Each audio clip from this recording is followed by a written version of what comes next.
Hi, this is JB from Huffy, and today we're going to be going over the Quick Connect assembly process for 12, 14, 16, and 18-inch bikes. So the first thing I'm going to do is I'm going to slide my training wheels into place.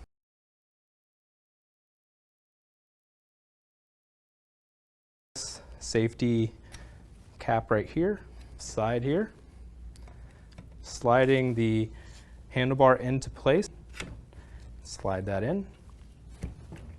You turn this plastic knob right here. Next thing we're going to do is flip out our pedals. To do this, we grab the bottom of this pedal. Next up is the seat. We're going to open the quick release lever here. And that's it. We're done with our Quick Connect. I hope this helps, and enjoy your bike.